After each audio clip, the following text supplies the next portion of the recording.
on by a number of different causes. For some, it's to do with the way the brain processes speech. For others, it could result from trauma. But in some cases, it may also be hereditary.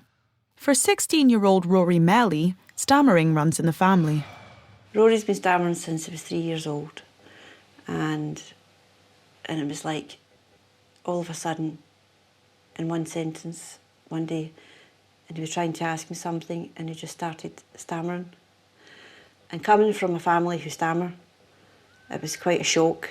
There's one very special person that guides the orchestra. Who is he? Is it the... the conductor? The conductor. Excellent. On various occasions at school, I have been called a few names. A reoccurring one is a stutter head, and another one is a stammer boy, and another one is a Mr. Beatboxer. You know, as a beatboxer would go ticka ticka and stuff like that. But like Gareth, there is one area of Rory's life where he is remarkably stammer-free.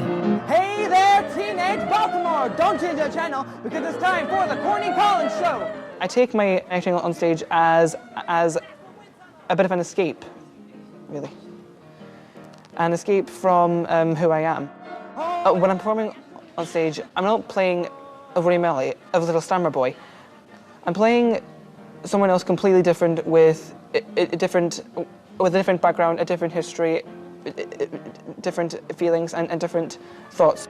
Oh, and they throw up their coats and leave the squares behind, and then they shake it like they're losing. It's great because he's like totally fluent on the stage, speaking. And the last play he was in, I thought, it'd be great now if he could just speak like that the whole time. You know, it doesn't work like that, unfortunately. I really want to make a career out of singing and acting, but my fear is that if my stammer doesn't improve, then employers won't hire me. Kids in town. It's the end of day one.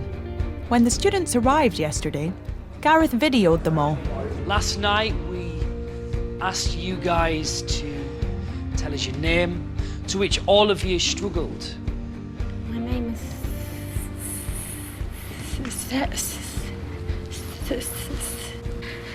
Sarah Webster. But since then, Gareth has been drilling the new technique solidly. So now we're going to give you new students an opportunity to stand up and cancel out that situation. Whenever you're ready, there's no order again.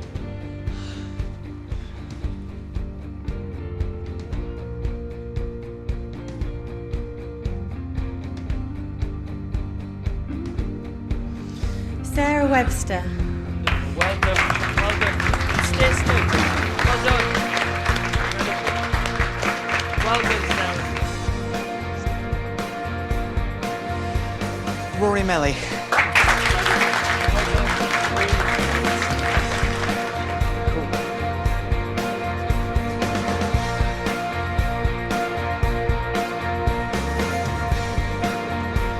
Simon Robinson. Stay still. Stay still. Accept your applause. Well done. What a transformation. Well done, mate. Today was long hours. It was hard work. And they've made a great improvement. But I don't want them to think that, oh, I've done it now. I've done it. And so I can sit back and relax a bit and become complacent. I just need to continue to work hard and hope that I'll be able to get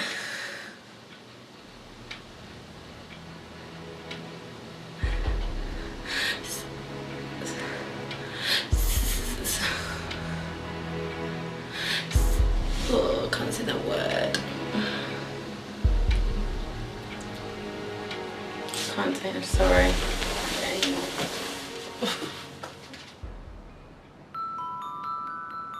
The new students have taken the first step towards finding their voices.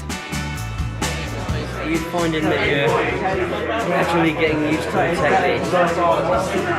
Yes, slowly. It's important to highlight that this method is certainly not a cure. It's something that they'll continually need to work on, like I do, every day, and that's what will determine whether they have continued success or not. Good. Good. What we want you to do is try and speak in a controlled way. Exaggerate it. It's all about using this new method, this new way of speaking. Let's not use any more than 4 words per breath. No more. Go now, please. I hope to become a sports therapist. Mohammed is a trainee physiotherapist.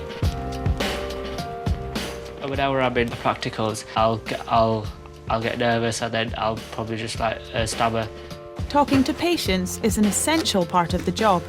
If Mohammed can't do that, it might mean a change in career. How's your day been? Yeah, okay. Yeah, Lots right. of teaching today, so. Oh yeah, that's good. To do. I know what I'm doing, but it's just the struggle of trying to say it, and if I can't say it, then they think that I don't really know it, which I do, but then my stammer gets in the way. But mainly focus on the hamstrings and the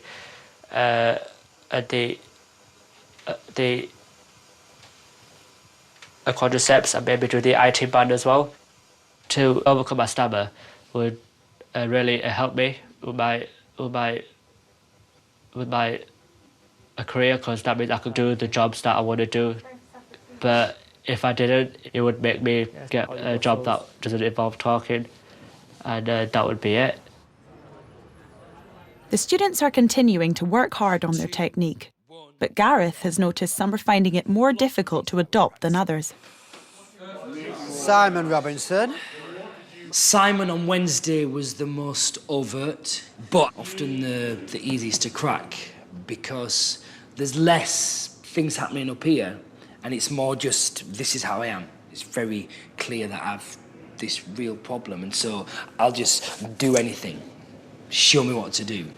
Whereas I think with Sarah, she's always managed to be fluent in situations in life.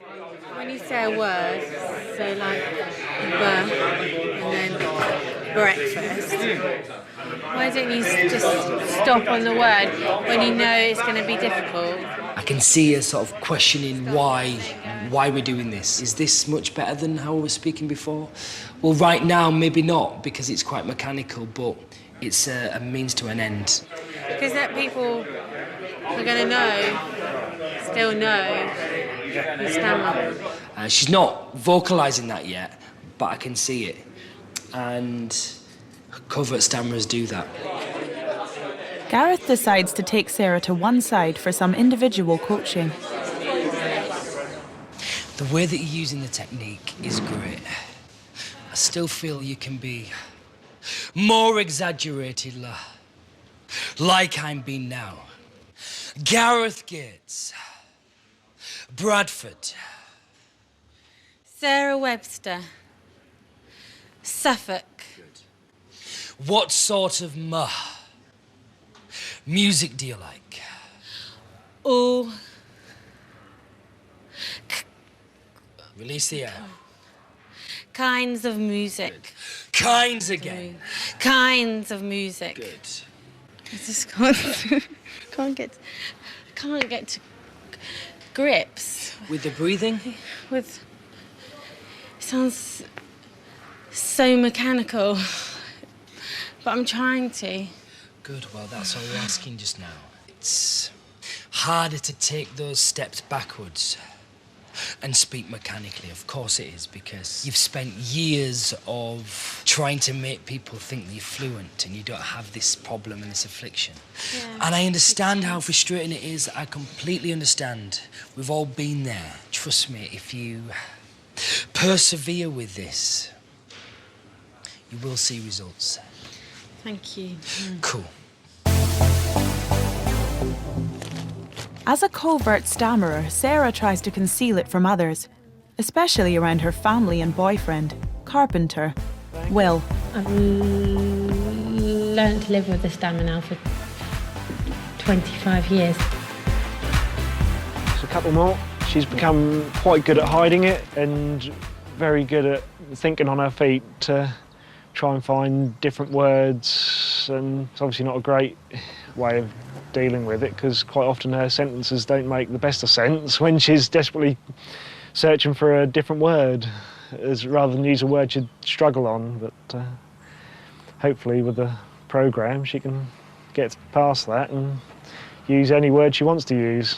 I'm quite happy I was speaking to my friends and family, and I'll be able to speak quite well fluently really, and just have the odd stammer here or there, but I just want to be able to speak fluently at all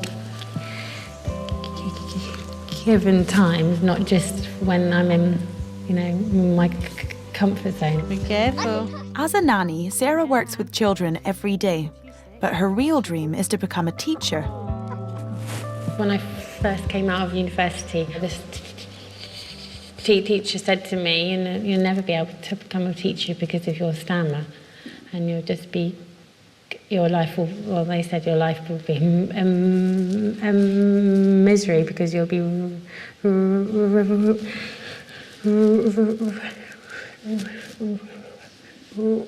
ridiculed by the children. So to be able to not have this stammer, that would just be amazing. Another long day on the course has reached its final session. One of our biggest challenges and fears is the phone. And so we're going to really focus on facing that fear head on. When the students leave the course, they will be expected to make phone calls every day. Until now, 28-year-old Londoner Matthew O'Genny has avoided the phone at all costs. Would you like to make a phone call for us? And would you ask for Summerfield Supermarket in Birmingham? Okay, thank you. So it's ringing now. Hello. Is it possible to have the phone number for the Summerfield in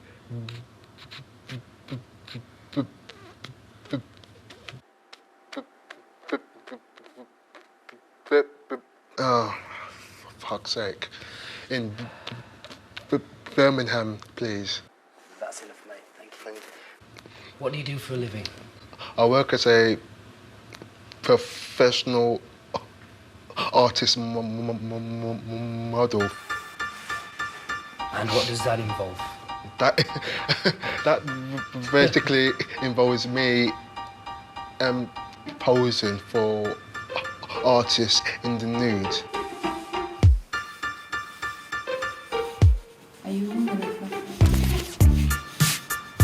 So you must work out then? I do work out a lot, yeah. Matthew has been modelling for 8 years. Finding a job where his body could do the talking came as a revelation. I thought, well, I don't have to speak here. I'm just laying down nude on the sofa or sitting down in a chair. And that sort of appealed to me. Matthew's lack of confidence in his voice could hardly be in starker contrast to his life as a model. He even takes bookings for hen parties. Having my clothes up, I have a sense of power that I can't get from when I'm speaking. You're very muscular. Thank you. I get that a lot from people.